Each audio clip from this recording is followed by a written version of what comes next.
Now we review the film Lumina. I'm so excited.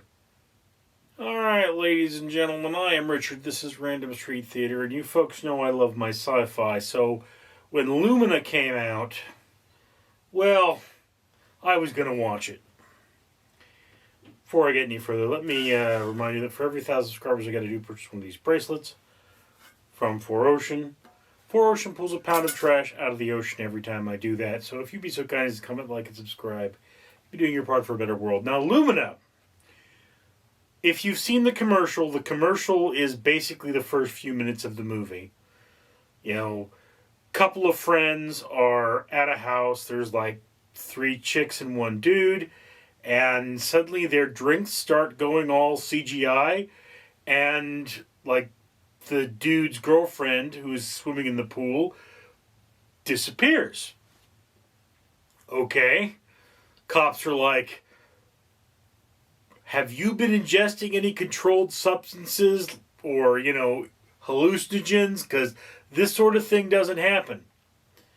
And then the dude gets all whacked out because his girlfriend disappeared and becomes a total dick. I mean, really, it's like, I get it, man. You're missing your girlfriend, and that could be very frustrating. But that's no reason for you to be a dick. And then it's like, the one of the 4 chicks is this busty chick that he lives with. And, I mean, she's just bouncing around throughout the whole movie. Never shows any skin, but bounces around throughout the whole movie. And I'm sitting there thinking, you've got that living with you and you're concerned about That's love right there. I mean, this chick is curvy. Your girlfriend's kind of, rail thin. I guess you like him bony. Ugh. Anyway, so at the end of the first act, douchey guy he shaves his beard and enlists the help of a weirdo to find his girlfriend. And then they go on a adventure to go find his girlfriend. It's, yeah. There are a lot of WTF moments. Like there's a moment where they all go out into the woods or the desert. This is set primarily in the, I think it's the Mojave, is the California desert there. So it's either California, Arizona, or someplace like that. And, like they just go out into the desert in the middle of the night. They're just stretching their legs for no apparent reason. And they run into this horny couple, and the chick strips to her underwear and does some weird... And you're like, what is going on? And like, just the movie is more like a fever dream than it is a alien abduction story. I mean, the very end of the movie, they give you statistics on how many people they believe have been abducted or visited by aliens. But, the thing about this film is that it does not make a lot of sense. And the creature design looks reasonably shoddy. It feels like a particularly low-budget film. The CGI is not good. But, I mean, normally I just love movies like this. And to be completely honest with you, I didn't hate this movie, but it didn't... I mean, it just sort of sat there. This is like a... it's like French fries from Carl's Jr. They're not great French fries.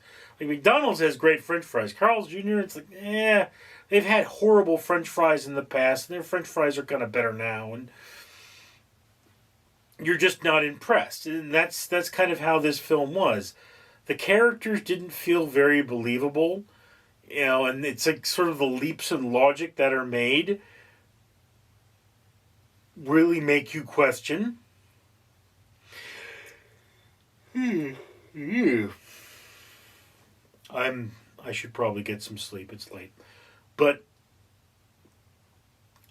all in all, this is kind of a under the radar film. I mean, it is getting a 4% on, or a 4 out of 10 on IMDb, but it is getting a 0% audience score on Rotten Tomatoes with no critic score whatsoever.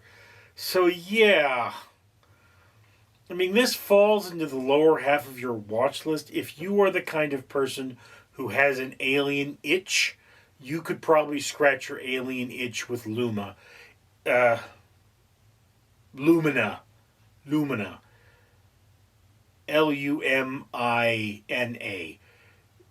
But, I mean, it's at its beginning, it's a story filled with unlikable characters, and at its end, it's cheesy science fiction that is worthy of the Sci-Fi Channel.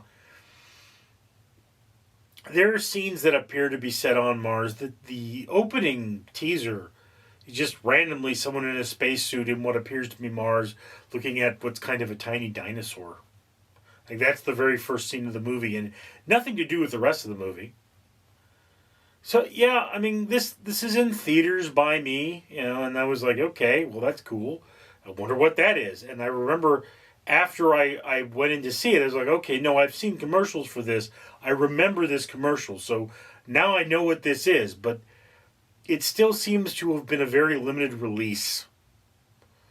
So again, if you're into indie films, you should probably watch this. It's kind of what you expect from a film without a lot of backing. Not very well-known actors. It's a good film in that, there's a lot of female characters, but they do kind of blend together. They're not given a lot of strong personality. And I mean, this is a wonderful concept. And I mean, it's a done concept, but it's a very strong concept. It's just the execution wasn't very good.